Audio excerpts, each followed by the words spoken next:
I just wanted to welcome everyone and thank you for joining an afternoon, at least here in the East Coast, uh, for this webinar at our new George Mason University Center for Satellite and Earth Science Research webinar series we started up. I'm Patrick Campbell. I'm a research faculty, associate director of our new center, what we call CSER. And we're really hoping to hold these webinars semi-regularly and feature talks from leading researchers in atmospheric science and satellite data, and really anything related to Earth systems research. And I'm really pleased that we have our esteemed colleague here today, Dr. Stephen Smith. Dr. Smith's an earth scientist at the Joint Global Change Research Institute in College Park, Maryland. And he's research professor at University of Maryland Center for Global Sustainability. Dr. Smith's research is focused on long-term socioeconomic scenarios, the interface between socioeconomic systems and the Earth system, and interactions between air pollution and forcing. Dr. Smith is a co-principal investigator of the Community Earth Atmospheric Data System, or CEDS. And that project produces global historical air pollutant emissions over industrial era from 1750 to the present.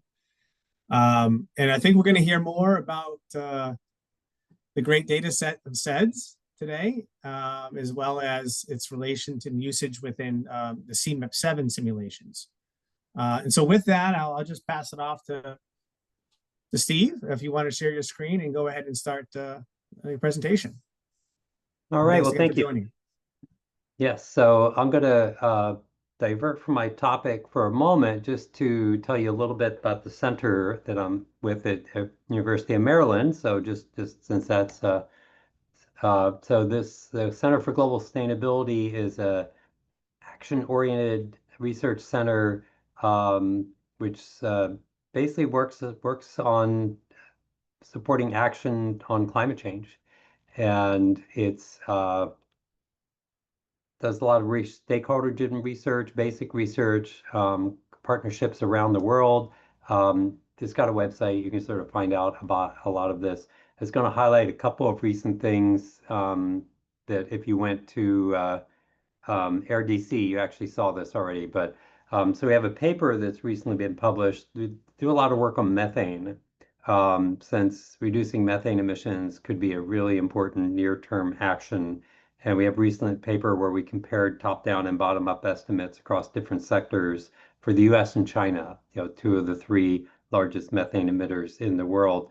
And a lot of interesting things. I'm not even the paper's published. You can go check that out. And then there's a number of other methane related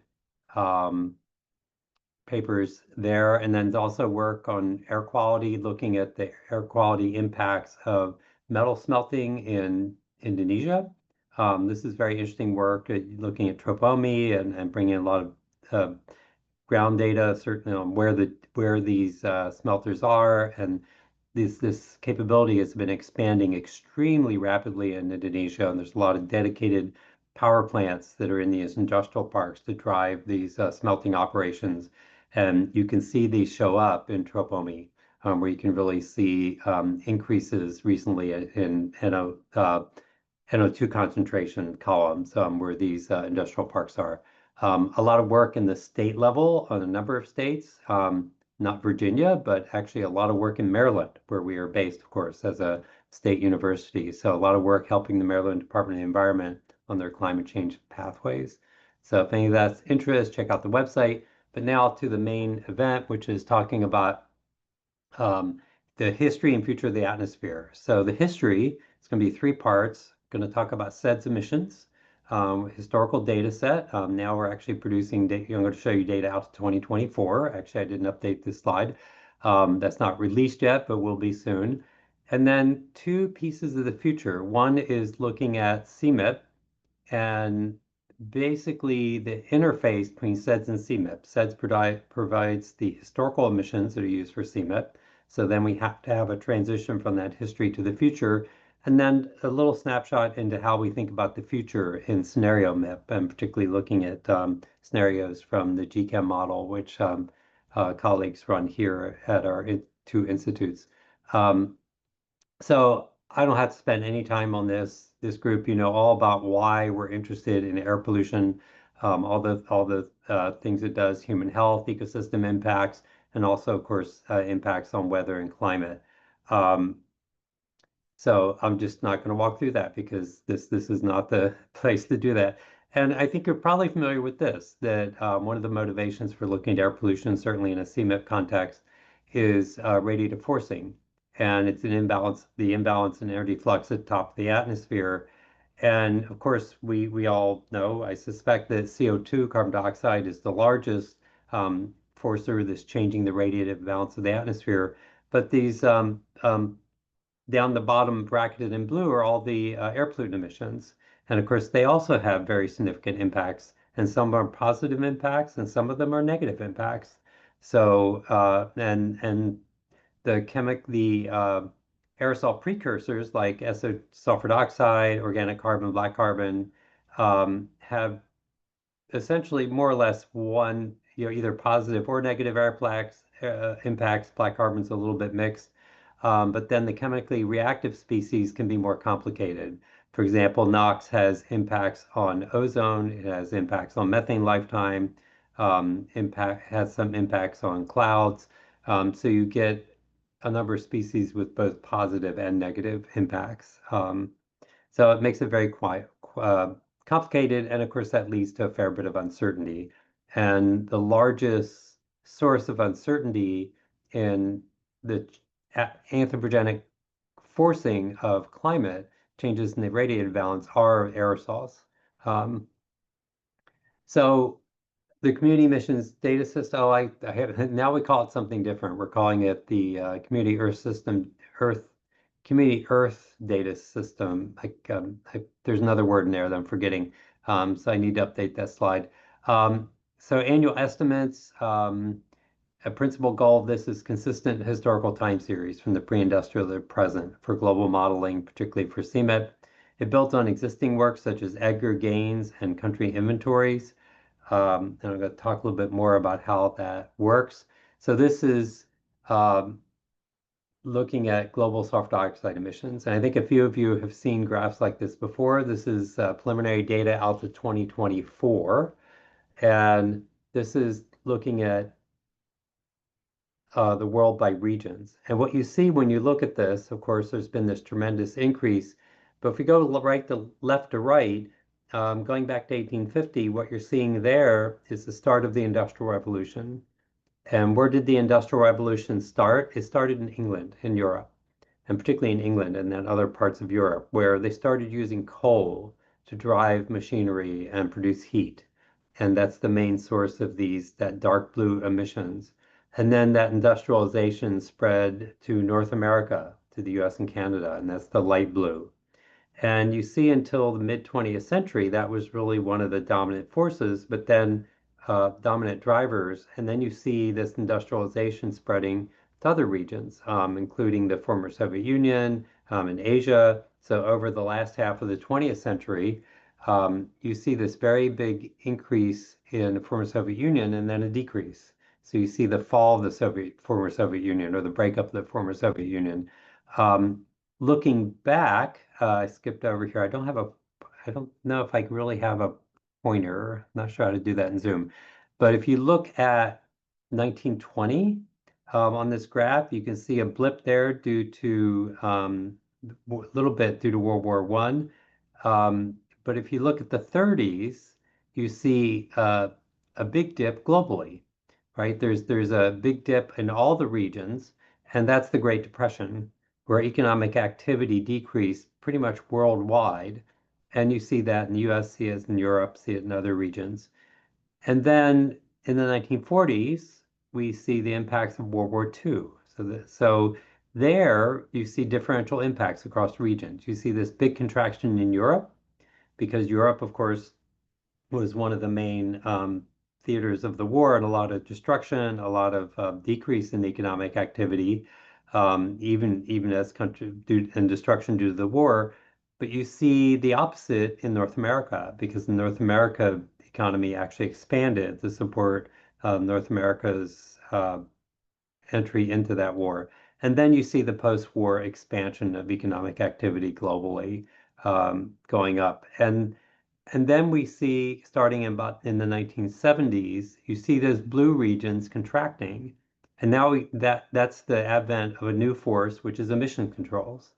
So the US and Europe and also Japan and a few other countries started controlling sulfur dioxide emissions because of its ecosystem and health impacts.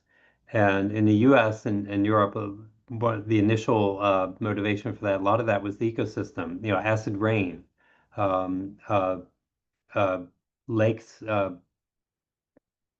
losing their ecological productivity was a forest impacts. So that was a big impetus. And of course, we now understand better the health impacts as well. I mentioned the fall of the Soviet Union, and then you see another big focus down at the bottom right, where you see the rise of economic expansion in Asia, in China and the rest of Asia in particular. And then you see in China emissions peak and decline because there was a big expansion in the early part of the 21st century, but then China started very aggressively putting on emissions controls across the system. But the rest of Asia did not always follow suit for that, so those emissions have been still expanding. And then one final piece of sort of world economic history you can see on this graph is the yellow line at the top, the yellow area. That is largely international shipping. Very, very tiny contribution from aircraft. And you see that expanding over the time, and that's the rise of globalized trade. And you see that being a major force in emissions, but also, of course, it's a major economic force. Then in 2020, we see a big dip. Now, if we had a live seminar, I'd ask you what caused that dip. And there's actually two causes for that dip. The biggest part of that overall dip in emissions in 2020 is new regulations on sulfur content of shipping fuels. But also, of course, COVID came down. We had the pandemic, and that also restricted economic activity in a number of regions. And then we've had a rebound since COVID where economic activity has picked back up. Emissions controls have not expanded in the countries that don't have them very much. So emissions have actually increased a bit since 2020.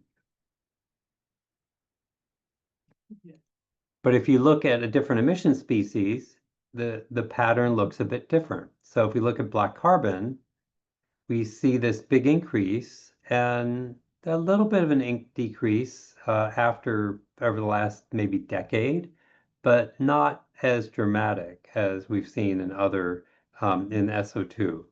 And that's because it has a different sectoral composition.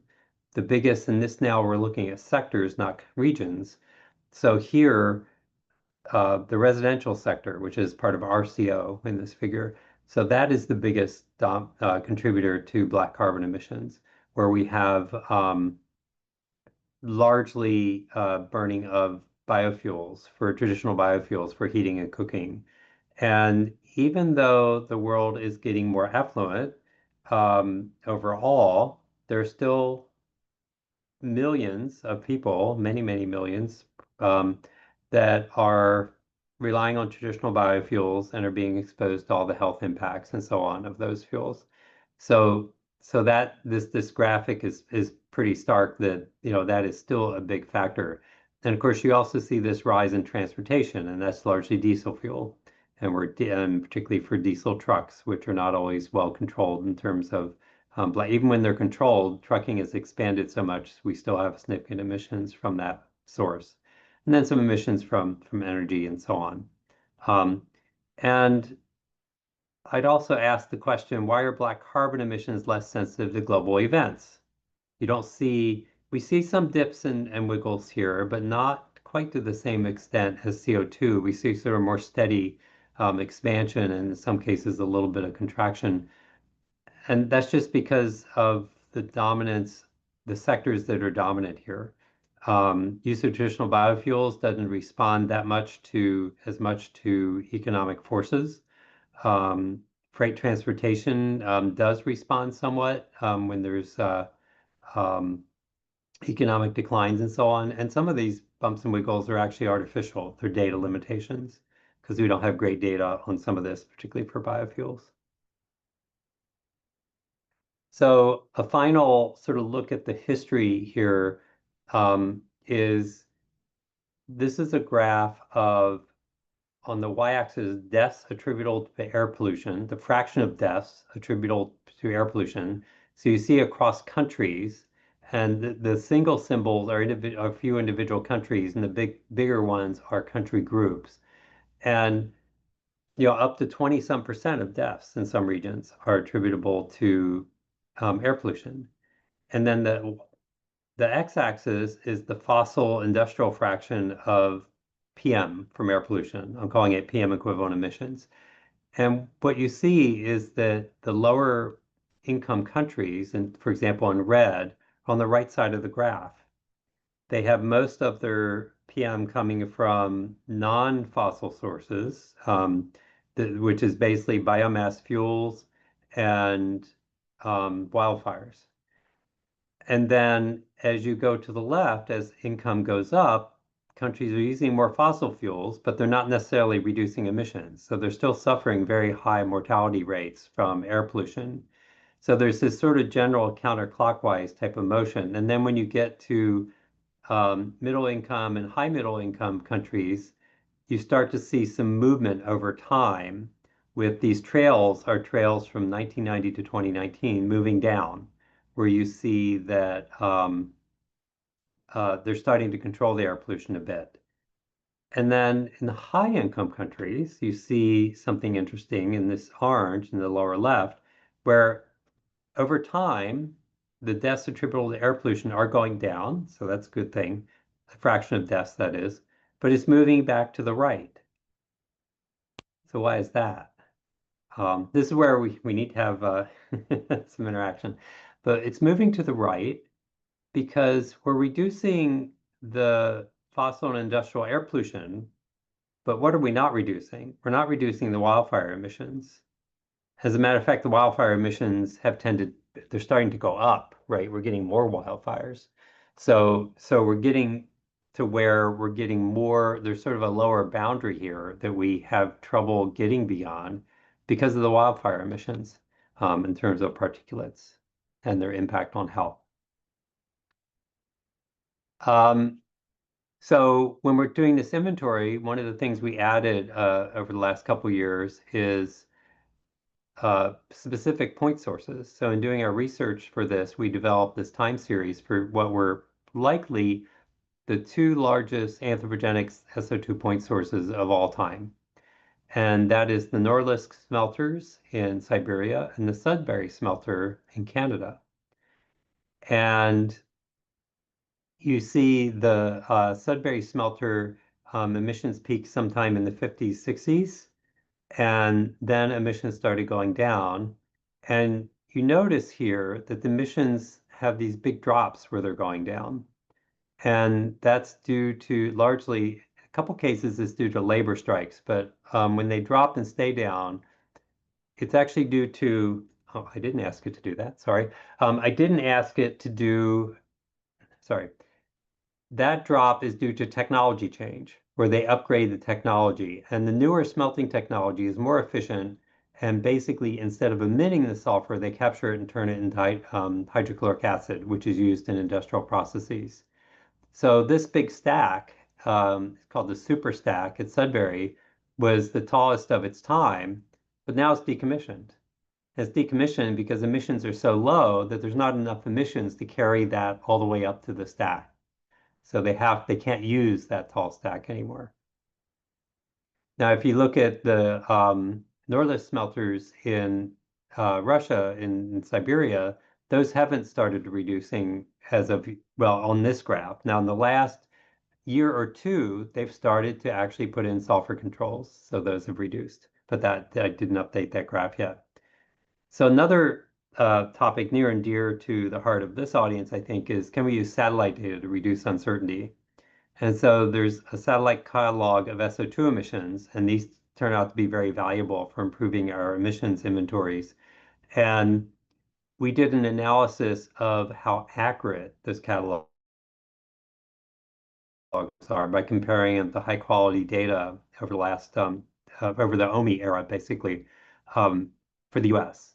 And what we found was there's often significant error in individual sources and in individual years, but that error is largely random. So essentially, the error in this OMI data was basically fairly normal. So once you add up several sources, that error starts to go down just because it is random between sources and some extent random between years, although some sources have biases in them, which are not completely understood why that's the case.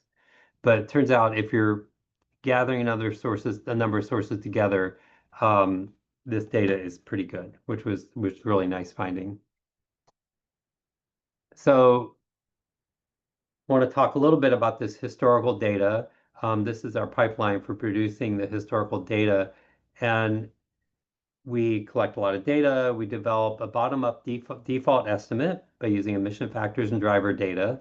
And then sort of the key thing that we do in CEDS is this step here is where we scale our emissions to existing inventories, like the US EPA inventory and so on. So where we have these high quality air pollutant inventories and greenhouse gas inventories, we scale to match those so that there's no point in us reproducing that work. And then we extend this back in time before the modern era back to 1750 in a more aggregate way. And then we produce gridded data products. We now produce 0.5 and 0.1 degree gridded data. And eventually we want to produce uncertainty estimates, but haven't been able to quite get there yet. All right, so that's the end of the CEDS portion, partially. Now I'm going to talk about CMIP7. Now I realize this group doesn't work extensively on CMIP, but perhaps some of those data are used by you, so it would be useful to understand how this works. So I hope so. So there's a paper that's been submitted. Actually, it's under review. It's under revision now, but you can read about how the CMIP fast track. So essentially, CMIP is now broken up into two phases. There's a fast track phase where a smaller number of model runs are being done to feed into assessment activities such as IPCC and the global stocktake. And then there will be more detailed CMIP simulations that can continue to efforts go on beyond that. So we're sort of breaking that into two. And that's sort of what this is represented here, that this fast track is aimed at getting results in time for things like AR7, global stocktake. But then CMIP continues beyond that. There's community MIPS that can keep on going continuously after this. And a MIP is just a specific set of experiments that a group of people in the community has put together enough support to do. There's enough modeling groups that want to do it, and people that analyze the data on a certain scientific topic. So these are the fast track experiments. So there's scenario MIP is the one I'm going to talk about, which is these are these experiments that go out into the future. There's also these historical simulations like this with historic, and that's the first part of CMIP, the scenario MIP is you do history and then you have ensembles of history and go into the future with scenarios. There's attribution focused experiments, characterization of model responses and model sensitivity experiments, and so on. So the scenario MIP is the one I'll talk a little bit more about. This is sort of the overall timeline. We're here sort of toward the end of 2025, and we released the historical data about earlier this year, so the models are starting to use that data and do model runs, and now we're moving into what we're calling harmonization, where we integrated assessment models have produce future scenarios, but we have to have the starting point of those scenarios harmonized to be exactly the same as the end point of the historical data, and we go from there. So SEDS feeds into both of this. We feed into the historical emissions and this harmonization process. Um, so, so I'm going to talk about the emissions data for CMIP7. So this is another new thing for CMIP, is that instead of pushing the historical data to the last full year, we've defined historical to end in 2021 for purposes of running models. And then the scenario data starts after 2021, but the first few years of that scenario data is identical across scenarios. So that's our best estimate of history at the time that data is put together. And then the scenario, the data branches out from there. So essentially you have historical ensemble runs out to say about 2023, 2024, but we're just breaking those into two parts. And why are we doing that? This is, and then this is the sort of overall timeline. I think I'm going to just sort of skip over this. This is not, since this isn't a CMIP audience, but one of the reasons we're breaking this into two, because for these air pollutant emissions, they're much more uncertain. The last few years of our estimates are much more uncertain.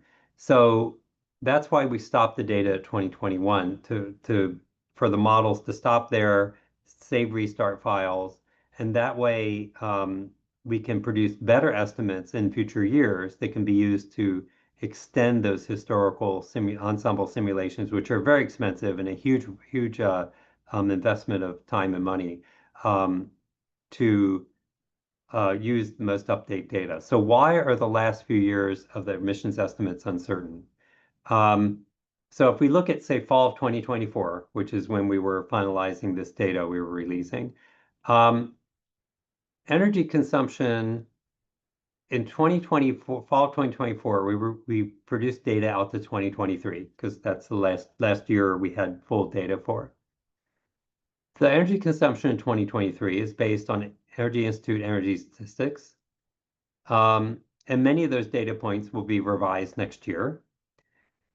And for 2023, we only have aggregate energy consumption for many of the fuels. So we don't really know the sectoral breakout, which affects emissions.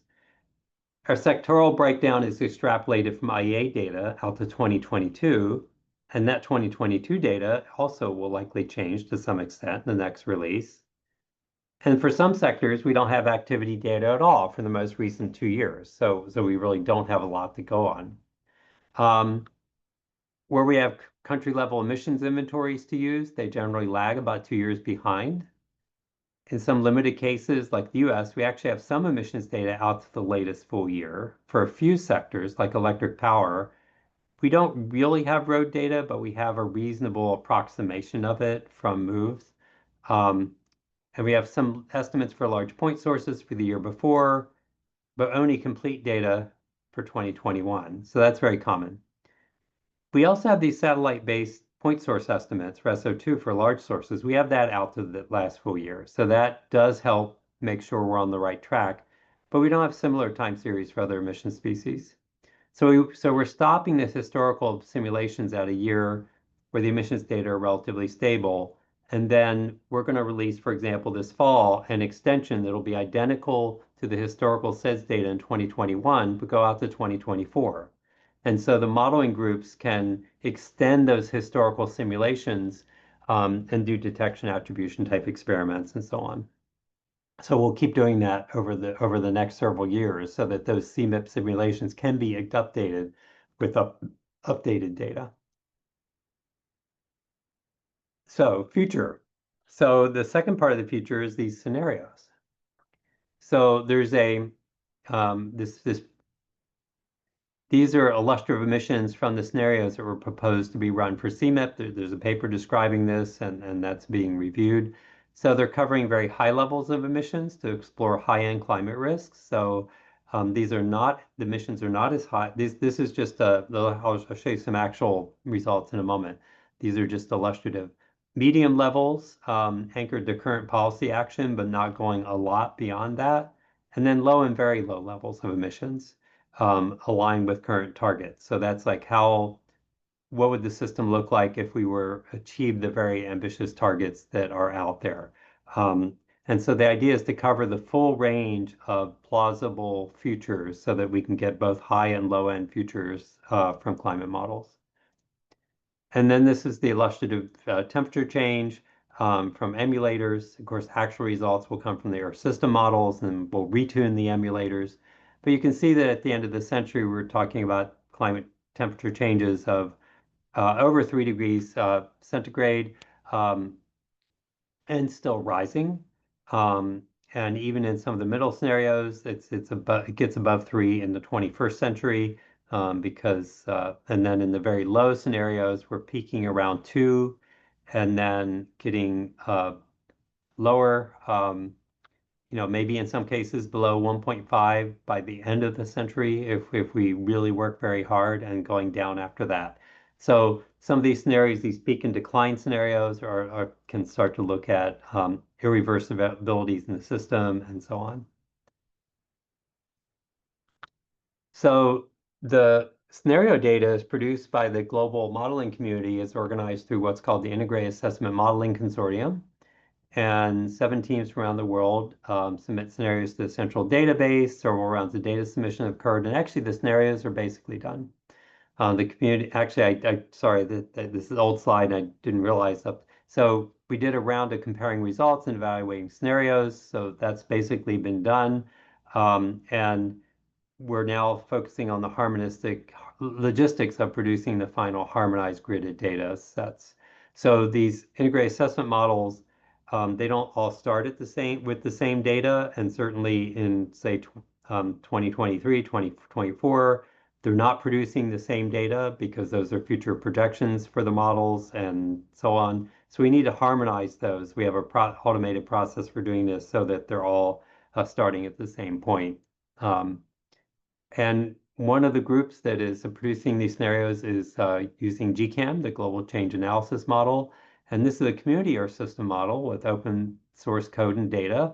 And there's an international consortium being led by the group at Center for Global Sustainability, but also um, uh, groups at the Bass Center for Climate Change, Korea, KAIST in Korea, and Peking University. So we have colleagues around the world helping do this. And in case you've never heard of GCAM, it's this global model that has 32 energy economic regions, 235 water basins, 384 land regions, which is the intersection of the two things above. So we model energy demand, energy supply, different end use sectors, the water demand, land use demands, and then all that feeds into these scenarios. The core model runs at 5-year time steps, and the energy sector looks like this, where we have different resource production, fossil and non-fossil resources, transformation. We have final energy carriers going to different end uses, but then embedded in this is also there's also a model of the land use needed for this to produce food for everyone and also energy crops and also the water for all these things as well and the air pollutant and greenhouse gas emissions, of course. So this is some details of our implementation and again, I don't think I want to get into really deep detail about this, but we basically have scenarios that are GCAM is actually going to be what's called the marker scenario for the high emission scenario, as far as we can tell. So we have 2 different markers based on SSP 3 and 5. So these are SSP is shared socioeconomic pathways. So SSP 3 is a world that where economic development is not nearly as successful around the world. Population grows a bit larger.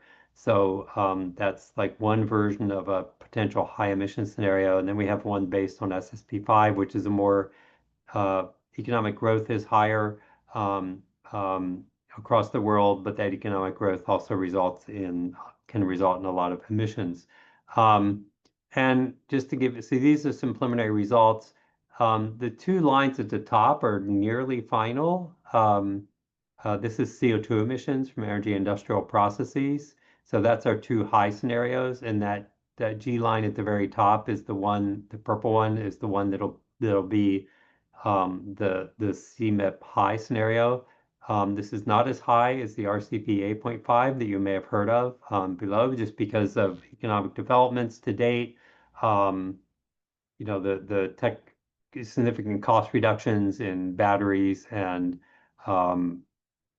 solar power and wind power have reduced that maximum amount quite a bit. And just want to talk through some of the things we think about as we're doing these scenarios. So if on a high scenario in terms of greenhouse gas emissions, really the thing is how much fossil energy is reasonable to simulate in these high scenarios, and of what type, right? And we can have high scenarios that are very coal-based. We could have high scenarios that are very natural gas-based. Maybe those wouldn't be quite as high, but still could be significantly high. Maybe some sort of mix. It could depend on the region. You see here these two high scenarios that are one based on SSP3 is much higher than the one based on SSP5, although these are slightly different versions of the modeling and assumption. For very low scenarios, we want to get as low as possible in emissions. Emissions have to peak relatively soon. But then we have to think about, well, how soon is soon?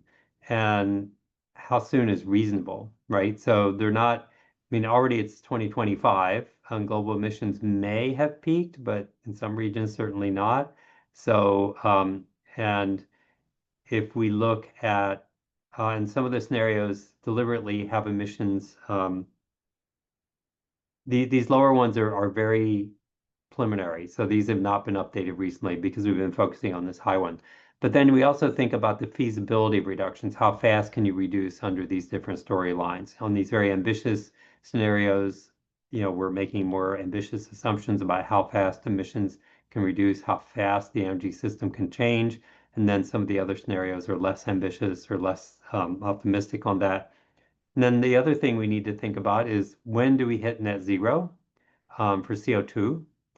And to get to below net zero, which is what these peak and decline scenarios require, you have to be sequestering emissions, right? You have to have net negative emissions. And there's two main ways to do that. You can either take CO2 out of the atmosphere in the energy system. You can burn biomass as a fuel and then take that CO2 and instead of releasing it to the atmosphere, put it in an underground reservoir. So there's three ways. You can take that CO2 just directly out of the air. That's called direct air capture. That's become a very hot topic of research. You have to use energy. You don't make any energy in that process. So that's the negative aspect of that one. Or you can have forestry, enhance these so-called natural solutions where you enhance natural sinks. But how much of that can you do? How sustainable is that? So there's a lot of issues with that, and you have to make decisions about how much negative emissions you think you want to have over the long term. So that sort of leads from the past, in the future, and the bridge between them. So that's really what I intended to do. So leave a few time for questions and discussion. So thank you. Happy to go back to any other slides if there's any questions.